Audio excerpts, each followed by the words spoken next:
Thank you. I'm so bad at baseball team.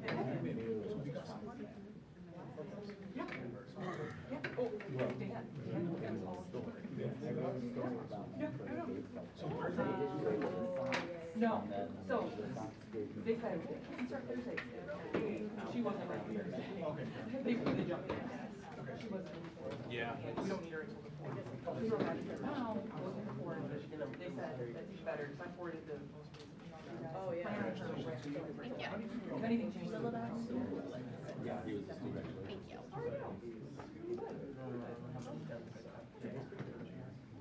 You know they must. Thank you. Yeah, I mean, I was because I don't know. Thank you.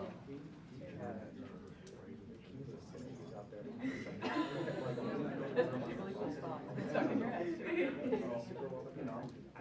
Things will work out. Thank you.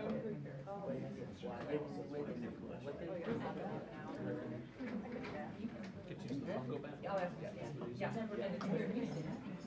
No, you can do it one on. I don't know if I can do it exactly. That's let me rephrase that. I used to be able to. Let me speak with the past.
I'd like to call the meeting to order.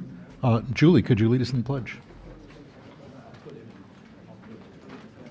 Pledge allegiance to the flag of the United States of America and to the republic for which it stands, one nation, under God, indivisible, with liberty and justice for all.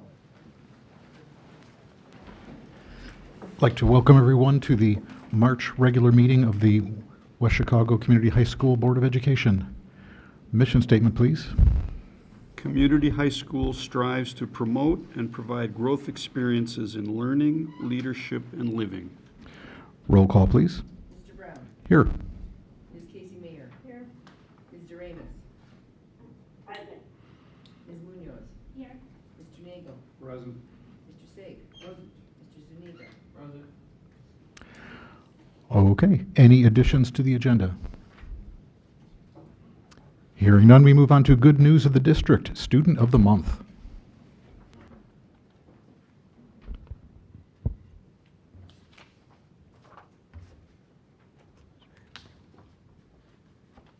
Okay, Lilibeth Sokolowitz is our February Student of the Month. West Chicago Community High School in Community High School District 94 has selected Lilibeth Sokolowitz of West Chicago as Student of the Month for February 2022. Lilibeth was chosen for her outstanding leadership and performance in the classroom. A senior, Lilibeth has been on honor roll every semester of her high school career, earning a cumulative weighted grade point average of 5.609. She was named an Illinois State Scholar, an AP Scholar with distinction, and has earned the Outstanding Performance in Mathematics Award and the WeGo Voices Award. Lilibeth is a member of National Honor Society and the French National Honor Society.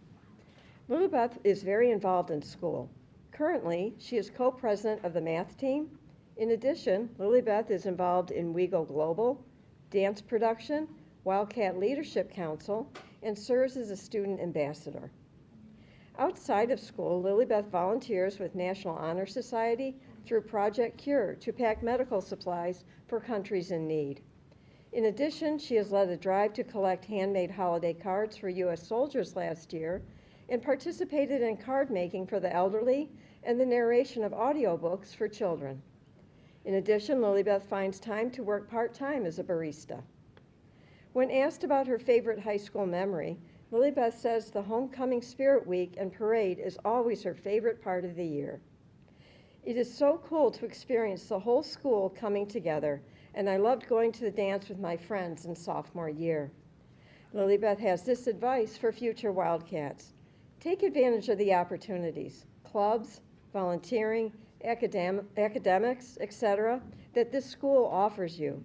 Stay organized, find a balance between school, work, home life, build good relationships with friends and teachers, and you will leave this school with a solid foundation for your future. After graduation, although currently undecided as to where, Lilibeth intends to attend a university to ultimately gain a master's degree in data science or applied statistics.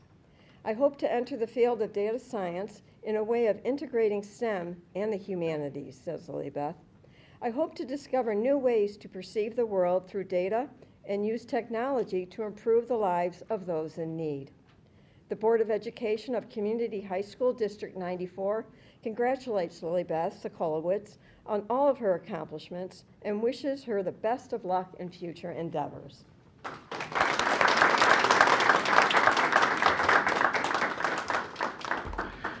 Congratulations, Lilibeth. Thank you. Congratulations. And that brings us to State Girls Wrestling Champion. All right. Jaden Huesca Rodriguez, State Girls Wrestling Champion. West Chicago Community High School sophomore Jaden Huesca Rodriguez made history not only by wrestling her way to a state championship in her weight class, but also by being one of 13 girls named as the first ever girls wrestling state champions in the state of Illinois. Here is what girls wrestling head coach Mason Day had to say about Jaden. Jaden has truly pushed the limits of what is possible in the sport of wrestling. She came into the season with almost no prior experience, but her persistence to learn and get better fueled her campaign to reach the highest levels. By the time she reached the state tournament, Jaden was dominating opponents that had been wrestling for years. Jaden is the embodiment of the WeGo athlete. She never gives up, is humble in her efforts, and knows that even when facing extreme odds, if she keeps her head up and stays focused, greatness can happen. The entire wrestling program is excited to see what Jaden can do in these next years. We know this is only the beginning, and that has to be terrifying for her opponents. Congratulations, Jaden.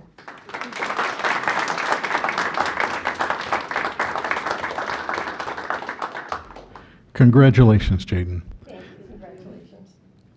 And that brings us to public participation. This is the portion of our meeting where any member of the public can address the Board of Education on any topic. Presentations are limited to no more than 5 minutes per person, with a total time limit of 30 minutes for public participation. Due to legislative restrictions on what boards can or cannot comment on, the board does not engage in dialogue during public participation, but will listen to concerns and, where appropriate, direct the administration to follow up. So at this point, is there any public participation?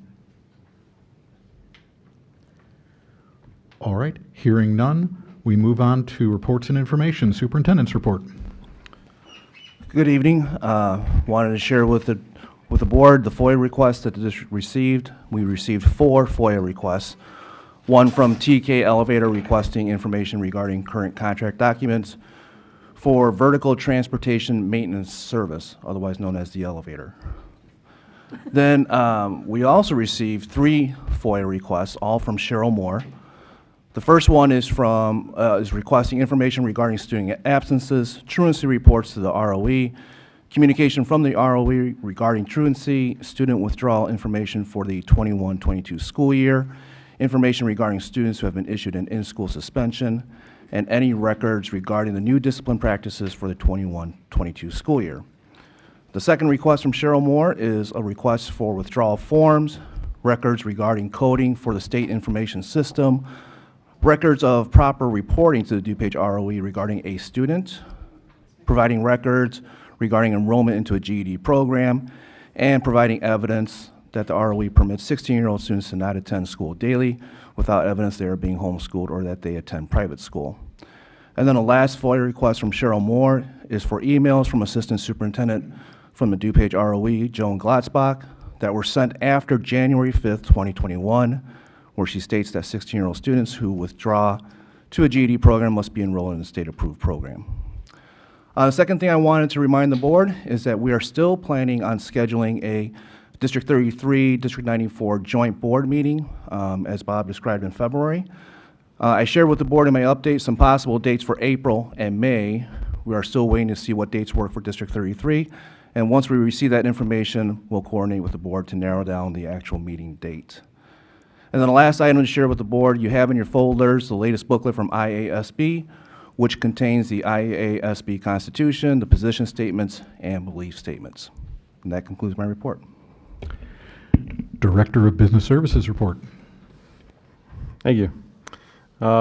We've been requested to provide an update on ESSER 3 spending.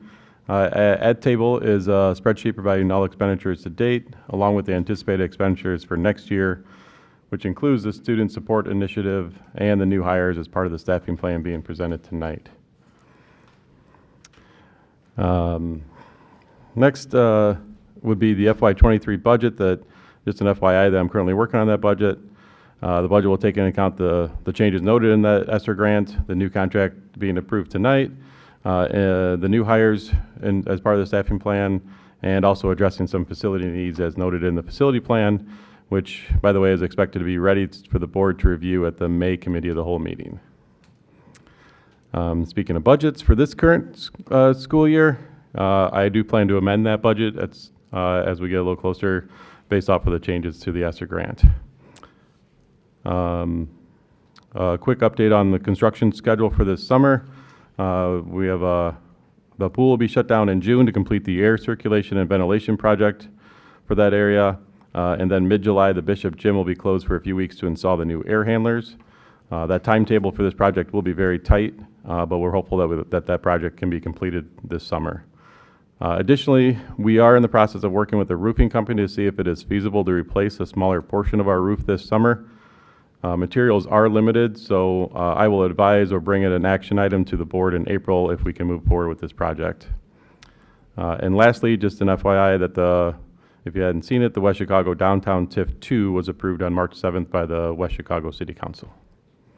And that concludes my report. Okay, Director of, go ahead. First of all, is there supposed to be a place on the website where this information is, Dan? So we do have the ESSER 3 budget that we initially put together.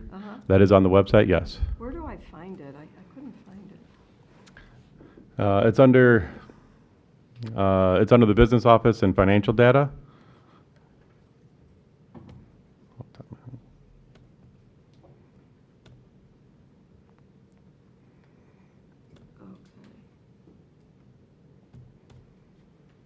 Maybe that's something that could be made a little easier to find on the website? Well, it's on financial information and underneath other information on that page. It's just noted as ESSER 3. And once we amend the ESSER 3 budget, we'll obviously update this document that's on the website. And did we ultimately hire parent engagement people? No, we have not.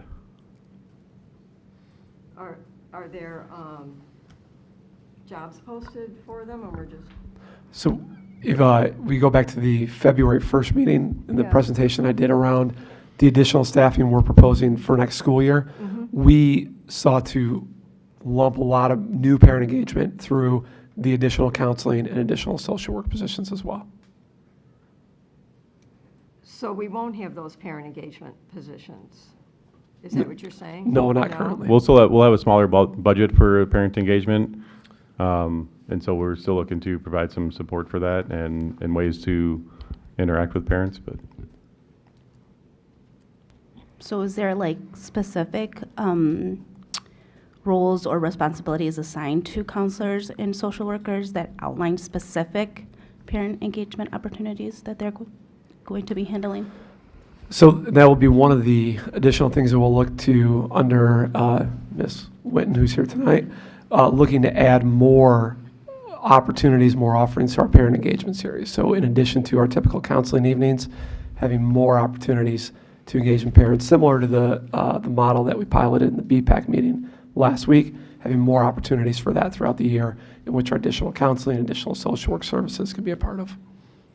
So I'm concerned just because I feel like they already have so much on their plate, and specific like parent engagement opportunities are typically, and Giovanni, I guess you could highlight what your experience is, but I guess most districts outline those positions or those responsibilities with specific like staff members that are called like parent educators or family engagement specialists.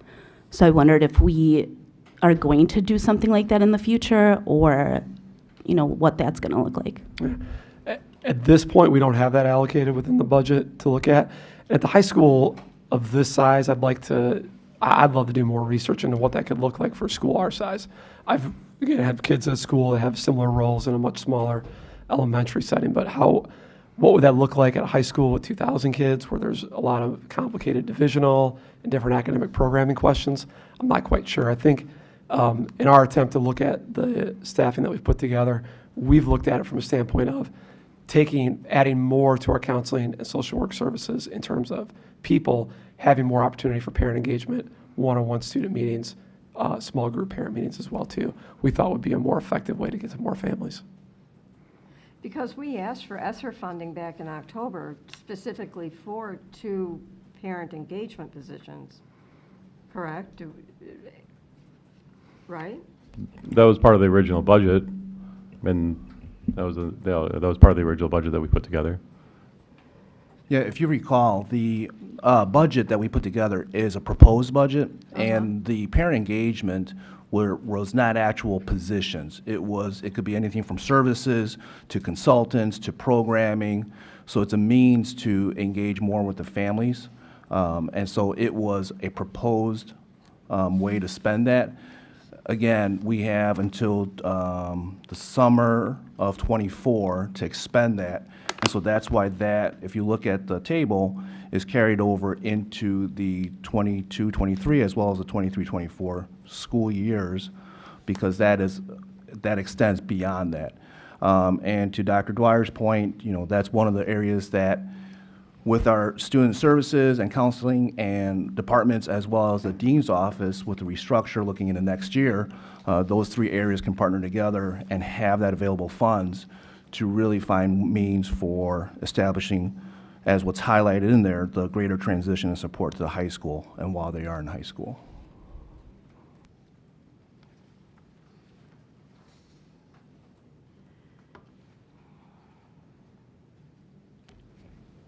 So is there a certain amount that's allocated just for our school, or do you just go in and ask for things as you think is appropriate?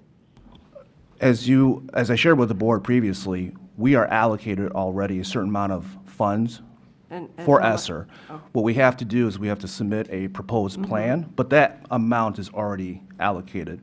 We don't receive any funds until we've actually expended it. Right. So it's, for all intents and purposes, a reimbursement-based Right. type of funding source or a grant. So we're designated a certain amount of dollars through ESSER. We submit a proposed plan for it, which can be amended at any time during the course of the life of that grant. And how much are we allocated? It's the 3.495 million.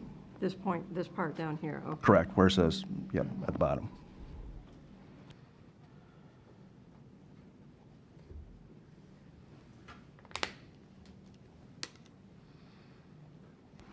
And so, again, just to highlight, you see that for next year, a good portion of that amount is allocated towards the Student Support Initiative, as well as the staffing requests that you're going to hear later on in tonight's board meeting.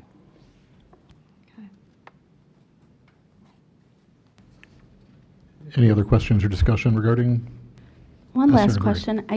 I guess I'm just wondering, is there going to be like a specific outline specifically to how we are going to engage parents? Even though I think that last week's meeting was a definite great step in the right direction. It was an awesome night. I really liked, you know, how many parents showed up and how involved and interested they were. But I guess I'm more concerned with having like a specific outline as to how we're going to do it. And I know that, you know, we can't go through everything all at once, but I'm just wondering, the counselors and social workers obviously have an immense amount of responsibilities to, you know, all their duties, along with specifically seeing students during the day. So I'm just wondering, like, how much time they're going to have to be able to really, truly, with fidelity and you know, engage parents and really hone in on what the parents need and how those guidelines that they need to support their students during the day. Yeah, as you recall, when we were talking about the staffing plan administratively in January, the discussion point with regards to a bit of the restructuring was so that as we go into next year, the three areas that I mentioned already, the two departments, which were student services as well as the counseling department, along with the dean's office and the dean's department would work together, because those three departments really address and deal with students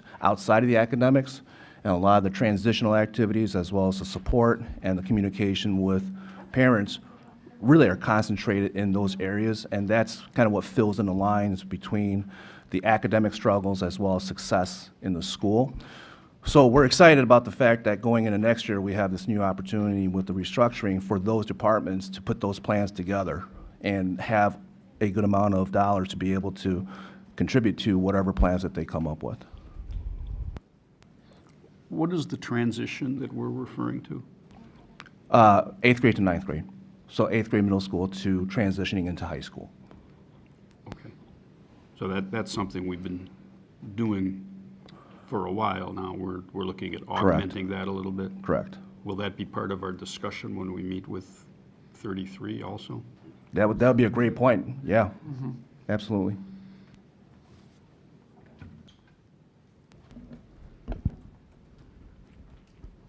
So my question that I have is, I'm looking at the total and the total grant allocation. There's still a couple $100,000 left in there.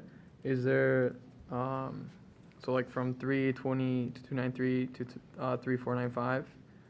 So is there a plan with what the rest of the amount is going to be used with? That the 3.49 includes the total from 2022-23, so that 3.2 million plus the $200,000 above it. I see. Okay.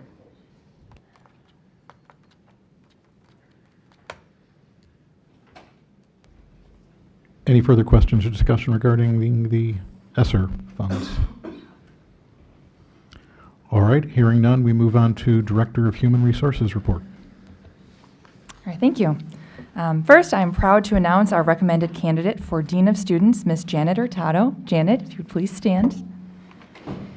Janet Hurtado has served as a school social worker at West Chicago Community High School since 2015. Over the past 7 years, she has provided social emotional support to students in both the general education and special education settings, run small groups based on needs, handled crises, and connected students and families to community resources. She is eager to be part of the shift toward a more proactive and restorative approach in the dean's office, and has the knowledge and experience to usher in this change. Her cultural and linguistic background allow her to form deeper connections with students and families, and will be a great asset to the dean's office. We're very excited to welcome her onto the administrative team. Thank you, Janet. Welcome. Great. Now, before I jump into other topics, please note that you also have an updated personnel and separation report at table. All right, next I would like to give some context for two separate recommendations that we are making to the board this evening, starting with the staffing request for 22-23, which can be found in your board packet. You'll recall that Dr. Dwyer reported at the February regular board meeting on the planned tiered interventions to meet students' increased academic and social-emotional needs stemming from the pandemic. This is a source of 8 of the recommended certified FTEs. The first layer is a core content support lab, which will remediate specific academic deficits while providing small group and one-on-one support in core academic courses. In order to fulfill this need, we request 1 FTE per core content area, including English, math, science, and social studies, to be funded through Hacer. The second layer addresses social and emotional well-being. We recommend an additional 2 school counselors and 2 social workers to increase family engagement and outreach, to provide added student attendance interventions, and to deepen the relationships and supports these licensed school support personnel can offer to our students. These additional 4 FTE will also be funded through Hacer. Although not noted in the staffing request memo in your board packet, we will also be reducing the 2 school social work interns for 22-23. Through the sectioning process, we've also seen increased demand for driver's ed due to the larger student cohorts as well as services for English learners, resulting in requests for 1 FTE in each of these 2 areas.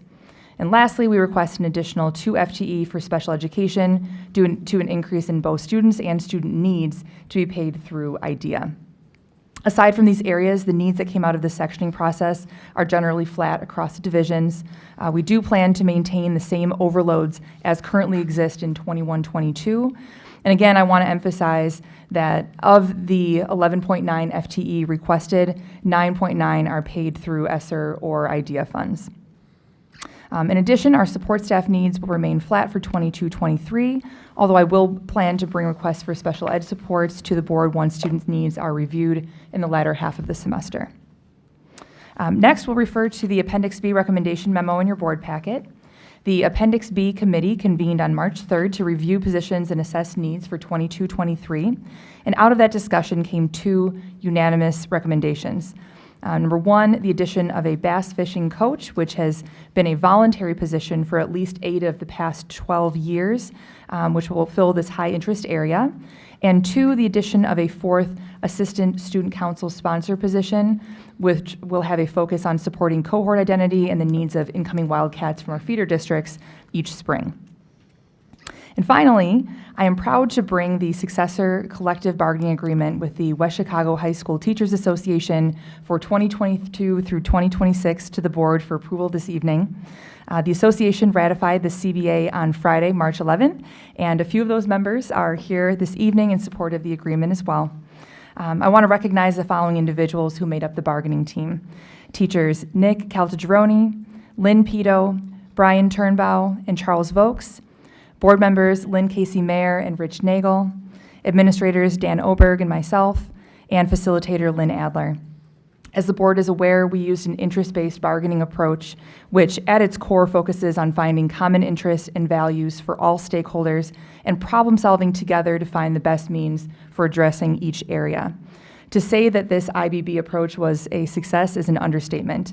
The final result is a contract which honors the value of our outstanding faculty members, is responsive to the needs of our D94 students, staff, and community, and which is sustainable and future-focused. It has been an honor to be part of this process. And that concludes my report. Thank you. Principal's report. Before we go to that, I have a question. I'm glad to know that we're hiring people taking advantage of the Hacer. Unfortunately, we know the Hacer is limited, and I'm just wondering what our plans are to do, kind of wind down all these additional staff members at a point where we no longer have the funds. When we first talked about that in February, we made the comment that we would have to evaluate after each year. Really, the hope is that the effects of the pandemic would taper down, And so while we like to plan for obviously being able to sustain, we do want to take a more diagnostic approach at the conclusion of each year to see what the needs are and readjust accordingly.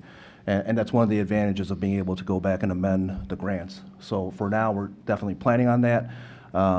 Looking forward, though, we will be evaluating to see what the needs are and adjust accordingly. And if the needs are still there, then we would have to take a look at our budget and then come to the board for a proposal. Okay, principal's report. Thank you. Since our last meeting, we have wrapped up a very successful athletic season for the winter. In addition to our state champion guests of honor tonight, we also had a 3rd and 5th place finisher in the state boys swim meet, Brady Johnson, as well as a 7th place finish in boys wrestling by Pierre Baldwin, who wrapped up a wonderful career in wrestling here. In activities, the group interpretation competition for the Upstate 8 Conference was this past weekend. WeGo finished 2nd and will compete in the sectional this weekend. Also, we had 2 students from BPA who will compete at the national competition in May. Swapna George and Dan Kanda qualified from the state competition and will move on to the national meet in Dallas, Texas at the end of the year. 2 weeks ago, our choir, orchestra, and band students had their winter concerts that went off very well. And I just want to say it has been wonderful to have in-person music at WeGo again and have people back in our auditorium. Has been fantastic. I also want to update the board on 2 really exciting partnerships that myself and the leadership team at the school have been working on for several months. The first is with our Regional Office of Education. They are partnering with us to host a rather unique evening for families who are currently struggling with school attendance. They will be providing 2 licensed clinical social workers who specialize in school avoidance and attendance issues to host a parent workshop for our families. We're going to host the evening in English and in Spanish on April 11th, and we look forward to offering this additional layer of support to our families. The second partnership is with the College of DuPage. We've been working very closely to finalize a unique partnership with COD where they would provide a staff member, a consistent staff member, who would work regularly on our campus 1 day a week beginning this summer and throughout next school year as a start. The intended purpose of the partnership is to strengthen ties between our school and COD around dual credit, dual enrollment at the building level, and additionally, COD would work with us to provide more evening adult educational opportunities in the areas of high school equivalency courses and coursework in advanced manufacturing. Finally, having a regular COD staff member here would allow us to increase the college counseling services to our students and families and give us more insight and opportunities to connect students with college credit-bearing coursework and helping students with the enrollment process as they look at the next step in their life. Finally, next week is our last week before spring break and also the window when we host parent-teacher conferences. This semester, we'll be hosting those virtually and in person based on the parent preference on Thursday evening as well as Friday during the day. The attendance and discipline reports are in your packet, and that concludes my report.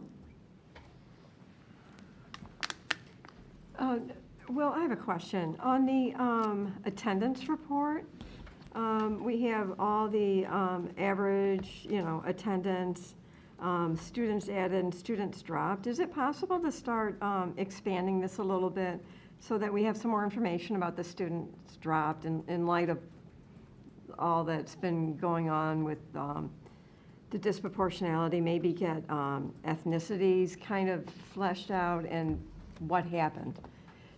Not details on who it happened to or whatever, but just like this number of kids went and did this, and this number of kids moved away, that type of a thing. And then just ethnic background so that we have that to go off of too. Let me talk with our MIS department. That is something they compile on a quarterly basis. Okay. That may make a little more sense in that regard, but Okay. we can take a look at what specifically would be helpful. Yeah. Okay, thank you. Any other questions or comments? Okay, then presentation on vaping. I trust this will not include a demonstration. So vaping is obviously a large topic among high schools and a concern that is also for us. We've had a couple of discussions here at the board level about just the impact that has had on our students. Here tonight we have with us Veronica Jimenez-Winton, who is also been running the BPAC meetings. She is our Director of Bilingual Services and our Division Head for World Languages, although next year she'll be our, boy, it's saying a lot. It's Director of Bilingual Services as well as Director of our Dean's Office. Then we have Jenna Wendt, who is our Dean, who next year will be our Division Head for World Languages. Antonio Del Real, who is our Dean. And then we have Janet Hurtado, who, again, social worker right now. She's worked with a lot of our students, but next year we'll be transferring that skill and becoming Dean of Students. While we want to talk about a lot of the prevention or a lot of the things that we're trying to do here to address the vaping and the behaviors, I think it's important to understand what it is and why students do it. And that's why they're here. They did a great presentation to BPAC in December, and so I thought it'd be advantageous for the board to hear what they presented, and then they would be happy to answer questions. So I'll turn it over to them. Do you want to stay at the podium, or can we just? You want to speak to the microphone? Yeah. Good evening. So as Dr. Chang said, I've been running the BPAC meetings for the past 6 years. And recently this year, something that I've been doing a little bit differently is including the parents in planning what those evenings are going to look like. So this presentation stemmed off of a conversation that I had with two moms. You're probably familiar with the two moms. They've attended a couple of these meetings as well. So this is where this came from. I'm really just here for moral support because the deans really did the presentation, and Janet did as well with one of our social work interns. So the evening was completely in Spanish, but we translated it to English for you guys tonight.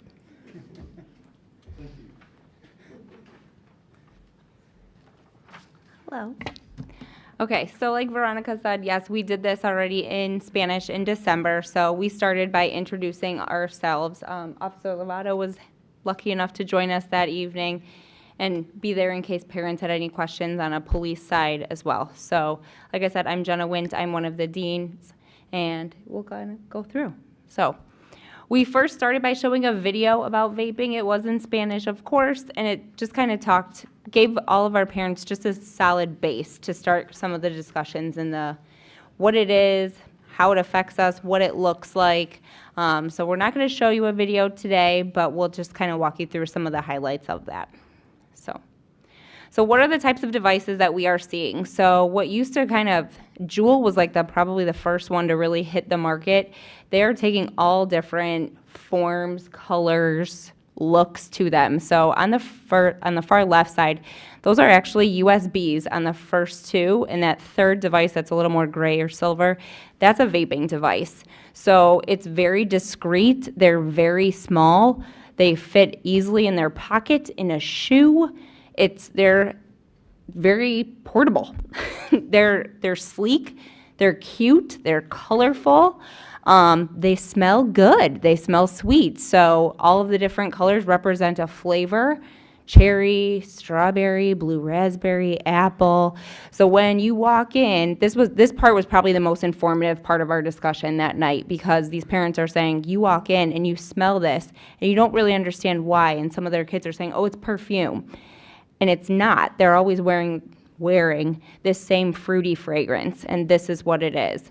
In addition, most of them are charged through like a USB or USB-C cable. So parents even said, my kid is hooking this up to their Chromebook and charging it at the dinner table. I had no idea. So showing them what these devices look like, how they are charged, how easy it is to get them, how inexpensive they are, really took a large amount of our time that evening because there were so many questions surrounding it. So those first two are more of the nicotine. The one on the right is a dab pen, or it's liquid marijuana. So it's marijuana oil.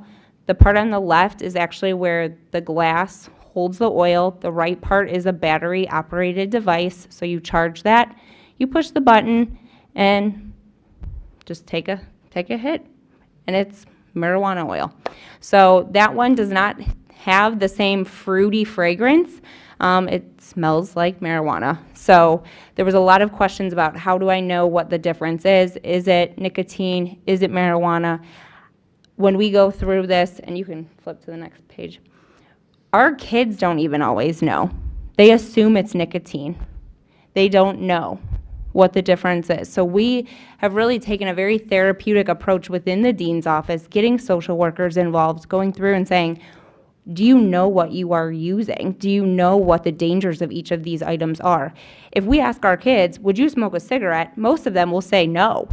They don't understand it's the exact same thing. It's just been made pretty.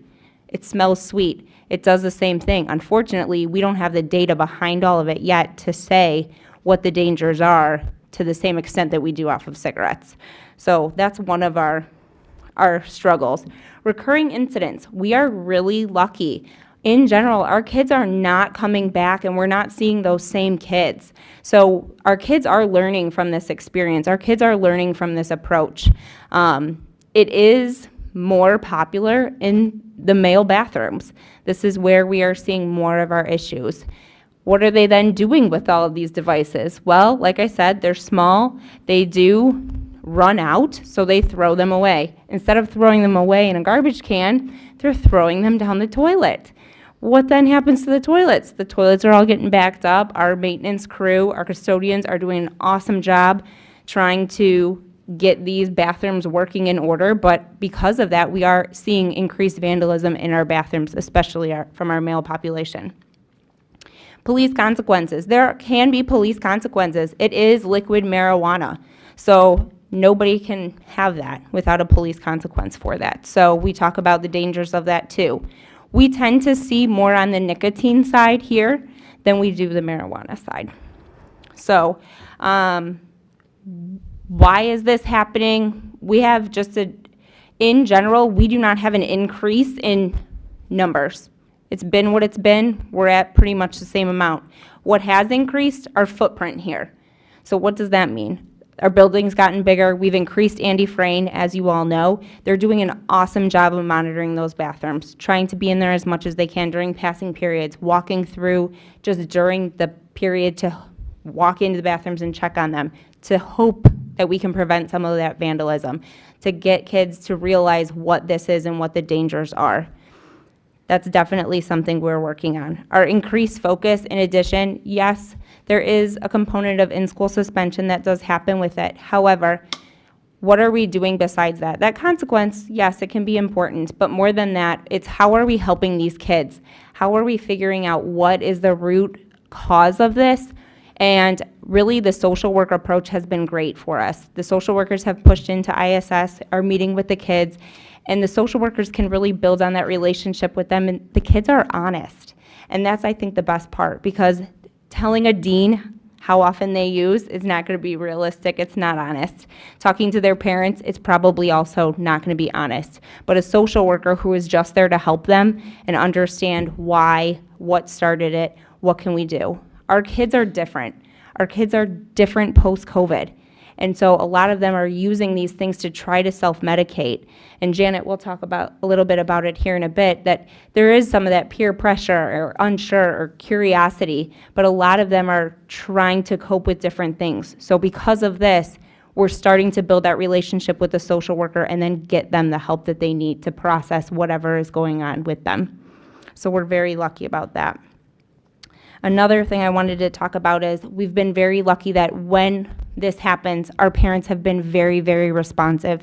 Our parents are super grateful that we call them, explain what happens. Last week I had a kid who has a history of drug use. There was an issue in a bathroom. I called mom and immediately let her know of the issue, and she was so grateful that we were trying to help her kid. And she said, can I have him meet with a social worker? I said, absolutely, that's always the next step. So she was very grateful that that was already on the table and she didn't even have to ask. The biggest thing that we have to remember is each of these kids are unique. They have their own set of circumstances, their own individual reasons for doing all of this. As a post-COVID response, we need to keep that in mind and just adjust the very best that we can to help our students here. Janet? All right, so as Jenna was saying, I think one of our biggest focuses too is letting parents know that yes, drug use is bad, but also why are students using, and kind of helping them to form that connection with the school, because it's so important to work as a team where it's like the community and the school working together to address some of these issues. And so the other part of our presentation to parents was to really focus on helping them identify signs of substance abuse at home, or identify when their child may be involved in this kind of stuff. So we kind of broke it down for them a little bit where it's personal changes, right? Like maybe they lose interest in the activities that they used to like. They're starting to leave the house more. They're being more secretive. Their personality is changing. They're having trouble sleeping. So they can start, I mean, like parents know their kids and they can tell when something's changing in them. And then the other components of that we wanted to also remind parents is that it could be a social thing, that it's not like when we put these up there, I did tell parents, like, don't think that they're going to show all of these signs. You know, it could just be one thing that they're showing. It could be multiple, but it's just things to be aware of. So when we look at the social aspect, it could be that they're just changing how they look. They're changing their friend group, or maybe they're being secretive about who their new friends are. And in school, this could be both identified by us or by the parents, where we're noticing like a lower attendance, or sometimes teachers will email and say, hey, this is a different kid than I saw first semester, or they're really shutting down, or they're not turning in the work, they're sleeping most of class, they're withdrawing, and then we're like, okay, that's a red flag, something's going on. And then I think it's also important for parents to understand then, like, as Jenna was talking about, like the root cause. Why are kids even using? And it's hard to pick one specific reason for kids. I think it could be a little bit of everything sometimes, but it could definitely start with curiosity, like, what is this, you know, or peer pressure. Hey, I've got this, why don't you give it a try, see if you like it. And even I think the one that I personally have seen the most this year has been that mental health component, right? So almost like we refer to as almost as self-medicating, because they're dealing with depression or they're dealing with anxiety, and this to them is the only way to cope, or it's the only way to kind of shut off those feelings that they don't want to be experiencing. And I think that's the part that parents really were missing. They didn't realize that, you know, like parents' first instinct is to kind of get angry, of course, right? Because you don't want your child to be doing these things. But then also being aware that, wait, there's a reason why they're using, and let's figure that out so that we can really help them get better. So that kind of goes on to the next part, where it's, you know, how to effectively communicate. Because yes, it's one thing where, like, as a social worker, and I've been doing this for some time, is I know that like kids are afraid to tell me that they're using because they think they're going to get in trouble. So sometimes I'll say, I'm not going to get you in trouble, I just want you to be honest with me, because if you're not being honest, then there's not much I can do to help, right? And kind of also using the techniques that I've learned to work with students to get them to open up, and sharing those with parents, and teaching parents that it's okay for them to sit down and have a conversation with their child and say, hey, what's going on? Like, I'm here to listen. I care about you no matter what I find out about you. And I'm not going to judge you for the things that you're doing, but I want to help you get better because I don't agree with this, right? And giving them a safe space to open up and feel comfortable to share what they're experiencing, because then that tells them, hey, my parents care about me and they do want what's best for me, and they'll be a little bit more receptive to the support that's available to them. And I think it's really important to remind parents to not give up. It is a long journey. When they find out that their child is, you know, using, it could be really eye-opening, and it could be really hard for parents to process what's going on.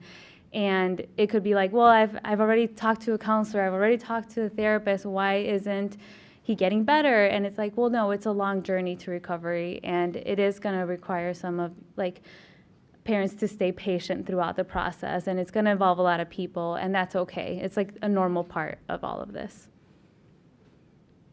And I think then so when we were doing this presentation to parents, it's almost like a little bit of a snapshot of everything, right? There's so much more information that can go into all of these categories, but we wanted to give kind of like an introduction to parents. So now you know why students are using, and you know how to communicate with them once you find out they're using, but now what? What's the next step? And that next step is, how do you help them? So how can the school help? How can you help as a parent?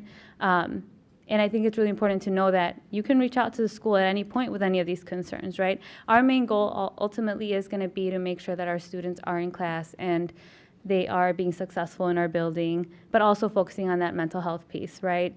And so if we feel that a couple check-ins with us is going to help them get on the right track, great. But if we feel that it's something deeper than a couple check-ins, or we think that they need more specialized support, or they might need like a drug program or a treatment program, then we refer out. And so I think it's important for parents to understand that there are outside resources, and we can help kind of be a liaison for them and explain the process and how do you get a hold of a treatment facility, or what are some great places that you recommend. So we just kind of provided that for our parents as well, and just a couple of community resources. But I think the most important part of the evening really was just letting parents know that we're here for them, and we are going to support them as a school, and just what our role is, you know, trying to get to the bottom of it, what is going on with your student, and how do you support them all together.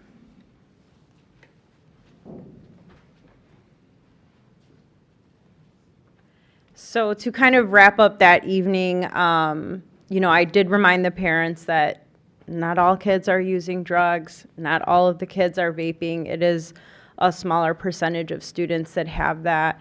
Talk to your kids, listen to your kids. A lot of the parents wanted us to search their children's backpacks, and so we had to explain to parents that we cannot do that. However, we definitely support them searching their children's backpacks and their bedrooms as a way to support us, to kind of work as a team, and to really think about and consider all the things that both the dean's office shared with what they were seeing, and also the things that the social workers shared that, you know, that's coming out of conversations with students. And also just reminding the parents that this is a team effort.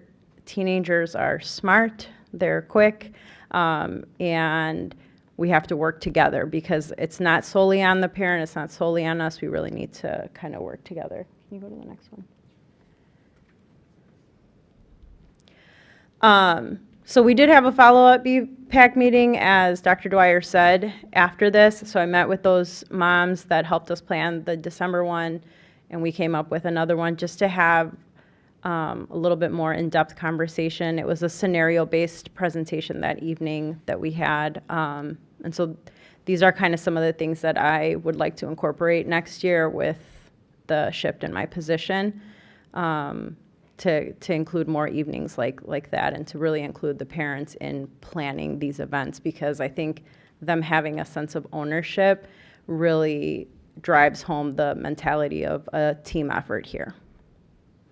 Do you have any questions for any of us? I do. When you refer to the students' drug use, you're referring to more than just vaping and marijuana, I assume? Since, I mean, most of the beginning of your presentation was vaping and marijuana, and you start talking about drug use and student using and things like that. So I'm assuming it's beyond just, because vaping really isn't a drug, if I understand. Well, it's nicotine, so nicotine is considered a drug. But legal. For this other than in evening, school. for this evening, we did focus on vaping, nicotine, and marijuana. Obviously, from time to time, there's going to be other things, but as far as what the dean's office is seeing and what the social workers are working with students, and for the purpose of that evening that we spoke in December, it was specifically to nicotine and marijuana. Okay, so I guess the question is there other drug usage in the school beyond nicotine and marijuana? No. No, okay. I mean, alcohol, but that's very rare. That would be considered a drug as well. Thank you so much for the presentation, and definitely appreciate the efforts that you're going to try to help the students that are on this one side of the equation. But there are a lot of students on the other side of the equation. I've got a daughter who's a senior this year, and I've got a son who was a senior and graduated 2 years ago. And through their entire time at the high school here, they have been remarkably consistent. And they have never vaped. They don't use. They don't vape. They have been remarkably consistent about how bad the problem is in the bathrooms, and they've told me things over and over again about, I don't even go to the bathroom after third period. It's so bad. And you have to walk past a group of kids and they're vaping, and it's just so intimidating and it's so uncomfortable and you smell it everywhere. I understand we've got the Andy Frayne people, and I've got a lot of respect for what they do, but there's only so many of them and they can only be in so many places. But it's a problem when you've got kids that are trying to follow the rules and they feel intimidated out of using the bathrooms. I think there's some more things that we need to do to make it a more safer environment for those kids. I know there are things that they sell that are, it's kind of like a smoke detector, but it's vaping detectors, and you can put those in bathrooms and things. Something like that might be useful because it might intimidate the kids away from, if they know that if they start vaping in there, an alarm's going to go off and maybe an Andy Frayne's going to rush in there, it might intimidate them away from doing it as much. But I think we do need to find some way to help the kids on the other side of the equation. Certainly. I mean, we're not naive to the fact that their kids are vaping in the bathroom, and that certain bathrooms and certain times of the day are a little bit worse than others. And I think that now that we're back from post-COVID and we've had the students in the building all year and kind of looking at what their needs are and the things that they're using to cope, that is a big priority for me in this shift, how we can try and deter the students a little bit more.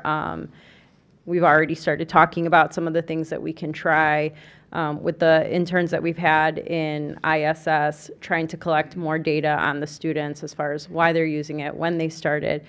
I think it was Dr. Chang that said earlier about working with District 33 and that transition as well, because the truth is a lot of these kids, when you ask them, when was the first time you ever tried to vape? It's not at the high school level. So partnering with District 33 so that they can join us in trying to solve and trying to fix some of these vaping issues.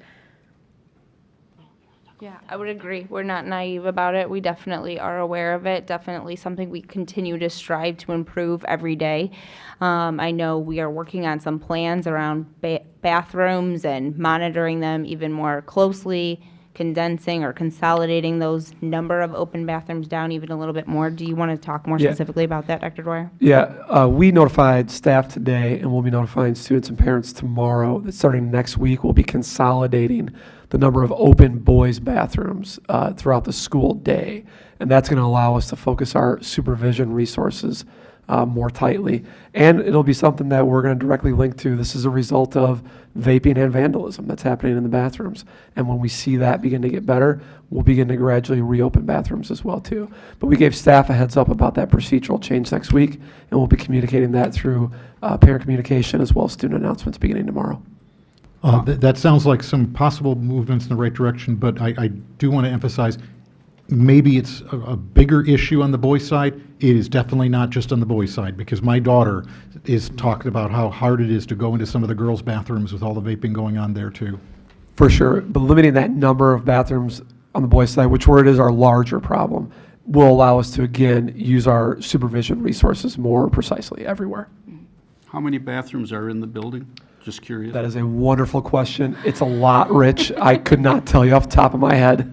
I would it's add a big that then number. we have gender-neutral bathrooms too. We have single-use bathrooms, and we have, so but we have made a plan to leave larger ones open at key points for student use. Can we perhaps have some kind of follow-up down the road a little bit as to, not just what you're doing on this side of the equation, but what's been the changes and effect to try to make the non-users in our student body feel more comfortable in the environment? For sure. Just a couple, maybe 3 things that I want to say. First of all, I want to say I was part of the BPAC meeting last week. It was awesome. I think it was a really great opportunity for me to really see how valuable those nights are for families, and also love to see how engaged parents were. So definitely the setup I think worked out really well. The one thing I do think that we sometimes forget is that, for certain cultures in our demographic, I think that simply giving them a paper with resources on it or for them to see it like on a website isn't going to be enough for them to really utilize it or know how to utilize it.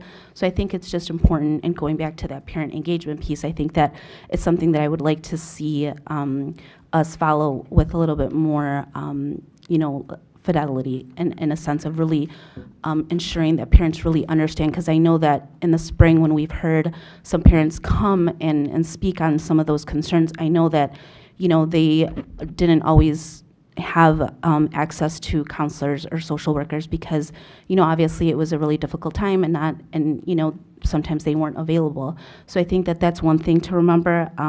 Also too, even though I know that there is like that overarching concern for mental health, there's also other reasons why kiddos would, self-medicate that we sometimes don't realize at this level, which is, they're struggling because their parents are going through a divorce. They're don't have access to food. They are being evicted from their apartment. So there's other barriers and concerns that these kids really, at this age group, really start to pay attention to what's going on in their environment, and that can really deviate them from obviously what's important, which is their education. So I definitely wanted to mention that, as well as I know that going back to what I said earlier, for parents, I think sometimes it's hard to, when you have crisis at home or when you have crisis with one of your children, you want that immediate contact with somebody.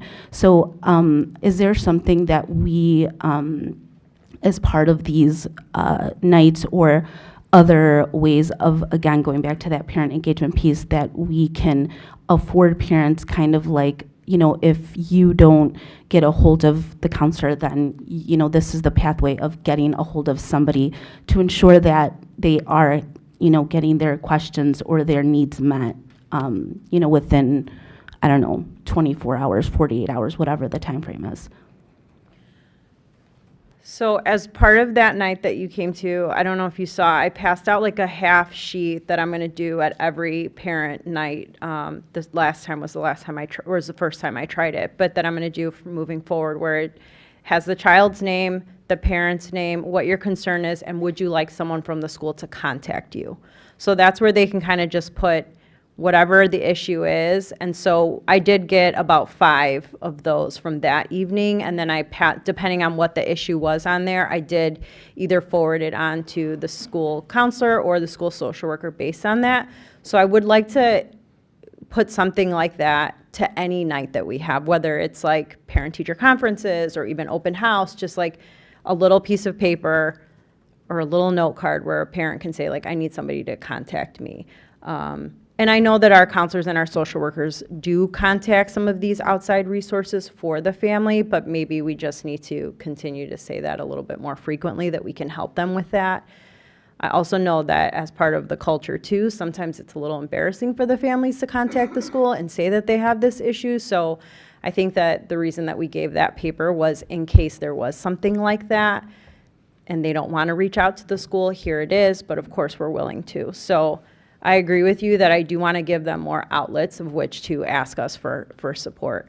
What was the second thing that you said?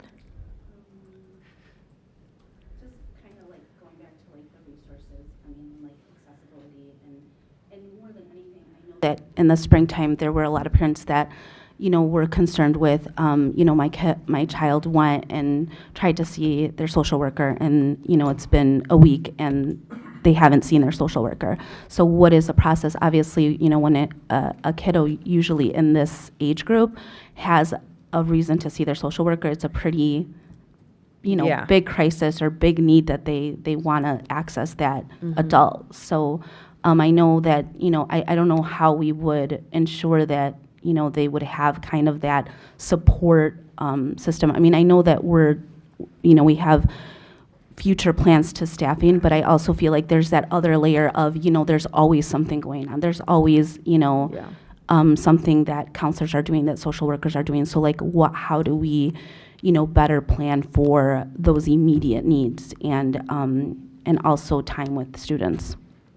So I started already meeting with Len Egan, which is the student services, so he oversees the social workers, and then Keely, who oversees the counseling office, to talk about some of those things. And earlier you had said, like, do they have specific roles and what they're going to do? That is something that we're hoping to solidify by the end of this year for next year, so that everyone knows their clear roles in the parent engagement and all of that. And hopefully with the more staff, then the social worker and counselors' caseloads are going to be smaller to be able to make that contact.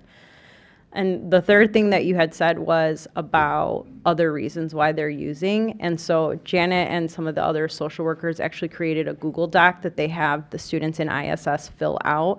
And so I had started talking to Janet about maybe using that Google Doc to get some more specific data so that we can share that as to, like, really what are the why, the frequency, when, all of that kind of stuff, so that we can really try and understand the why better and get the full picture.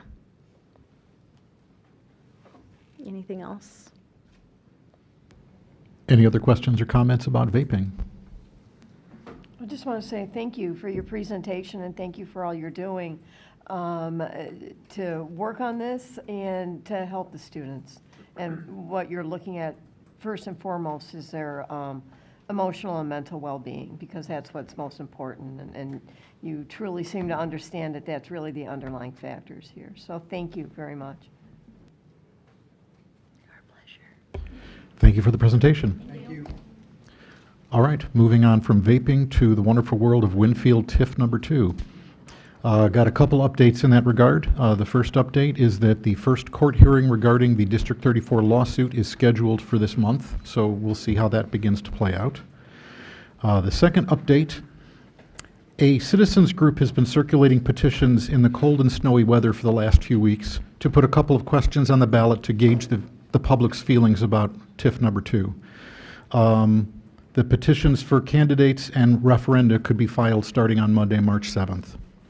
On Thursday, March 3rd, the Winfield Village Board approved 3 referendum questions to be put on the ballot. They are, and I quote, shall the Village of Winfield redevelop town center by using property taxes from the new CDH parking deck instead of raising your taxes? Shall the Village of Winfield provide adequate facilities for our police officers and staff to ensure public safety for our residents? And shall the Village of Winfield establish a Community Events Commission to coordinate and expand public events in town center at the new Riverwalk Park band shell and throughout the community? These 3 questions are very loaded ones. Who doesn't want their taxes not to be raised? Who doesn't want to ensure public safety? The problem is Illinois has what's known as the Rule of 3. It limits the number of referenda that can be on a ballot to no more than 3 for a specific municipality. So the village board prevented the citizens' referendum from even being able to be placed on the ballot, therefore meaning that all the time and effort getting signatures came to nothing. Worse yet, the issue of the village putting those questions on the ballot wasn't even discussed or separately voted on. It was put through as part of the consent agenda with no discussion or separate voting. It just lets you know what kind of dirty politics we're up against. The people in our community deserve better than this. They deserve to have a voice, and that voice has been taken away. Shame on the Winfield Village Board for stifling the voice of the community. Well said, Bob. Thank you. That being said, we move on to committee and representative reports. Anything from SACID? They're in the process of, opening things up and working through the end of the year. Okay, then, that brings us to future dates. There will not be a committee of the whole meeting. It was originally scheduled for April 5th, but that will not be happening because that falls right after spring break and difficulty in putting that together when you've got people out of town. So the next meeting will be the regular Board of Education meeting on April 19th, Committee of the Whole on May 3rd, and regular Board of Education meeting on May 17th. That brings us to open comment from board members. I had a couple of comments about people that wanted to come to our open houses and see the new construction and building, but because of COVID, we're a little reluctant.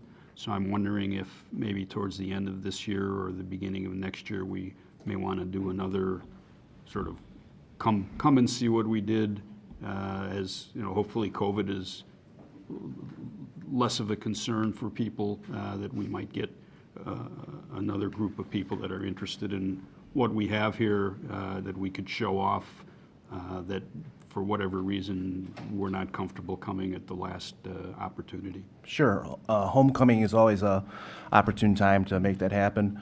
But I would also note that on our Facebook page, Dave Jennings, as part of the Legal Narrative Project, did put together a virtual tour video. So I know it's not the same thing as coming to the building, but that's an opportunity for people to also get a sense of just all the changes that are going on.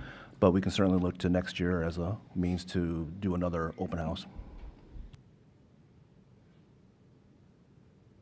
Any other board member comments? Just a quick comment. I know at the February 15th meeting, I think that we discussed the tip line.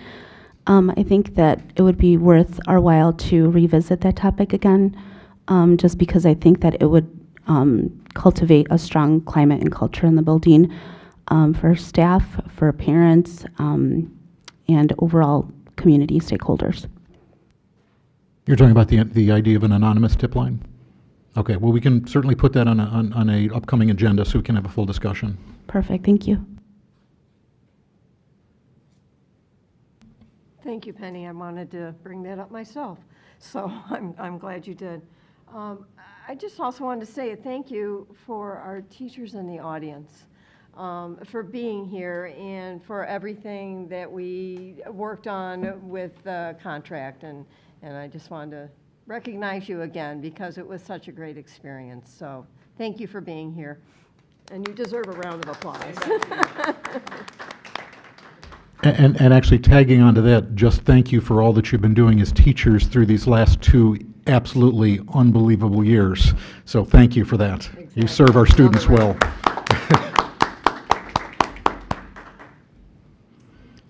Any other board member comments? Any future issues that we want to bring up?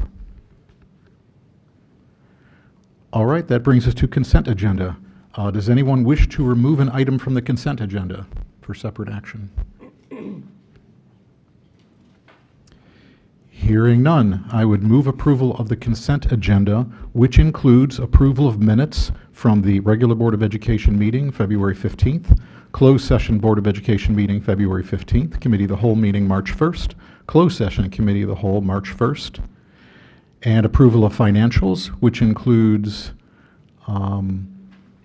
the expenditures from February 11th to March 10th, and approve current expenditures, impressed fund statement, treasurer's report, statement of position, financial report, statement of revenue / expenditures year-to-date ending February 28th, 2022, 3-year budget actual report, grant reports, petty cash fund report, student activity account fund balance, new vendors monthly report, quarterly financial reports, board conference travel expenses. We'll also include the final reading and implementation of, by my count, 57 policies that we previously discussed. That will also include the personnel report as presented at table. Is there a second?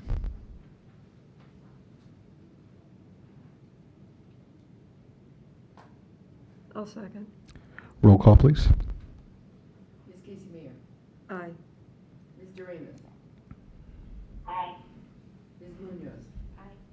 Mr. Nagel. Aye. Mr. Saik. Aye. Mr. Zuniga. Aye. Mr. Brown. Aye. All right, that brings us to new business, separation of employment.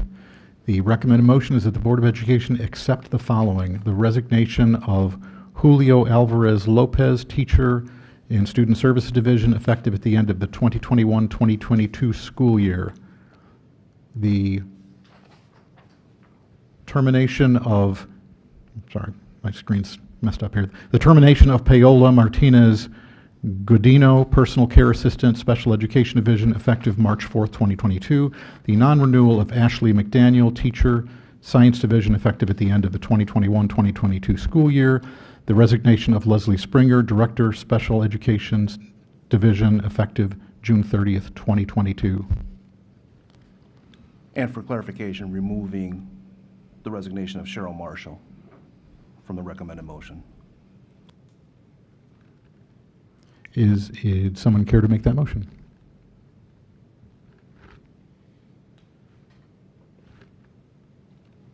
So moved.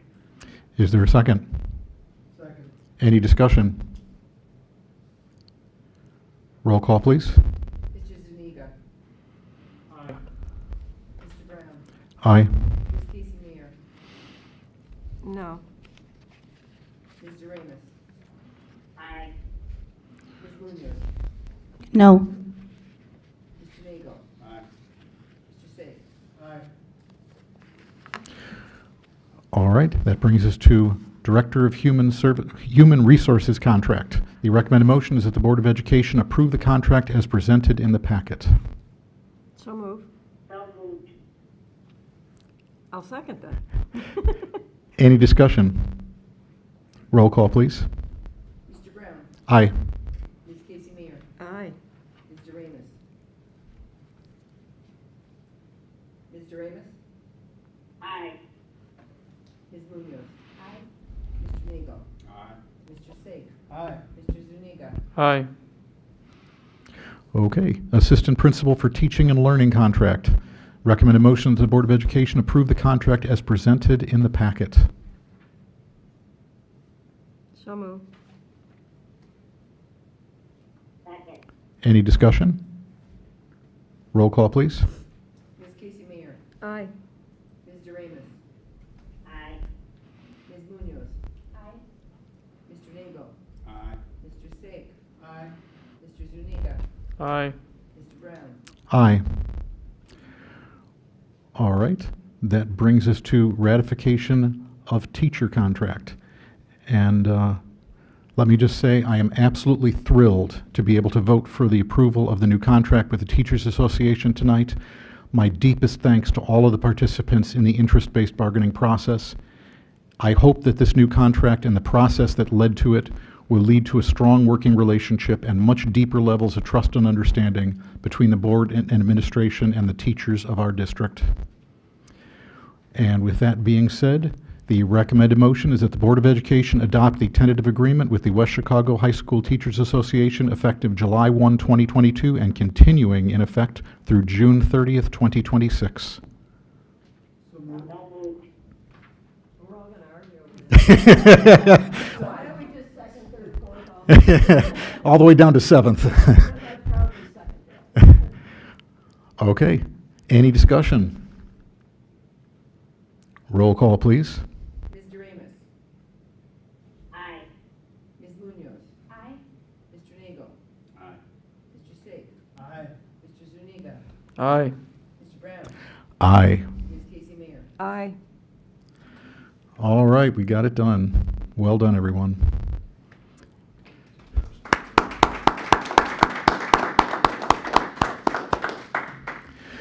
All right, that brings us to 2021 to 2022 school calendar revision. The recommended motion that the Board of Education approve a late start day on April 14th, 2022 to administer the Illinois Science Assessment.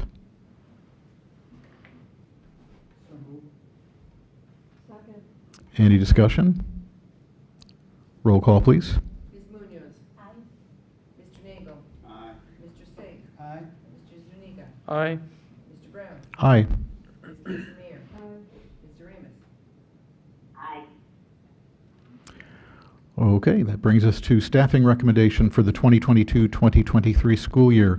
Recommended motion that the Board of Education approve the staffing request for the 2022 to 2023 school year as presented in the packet.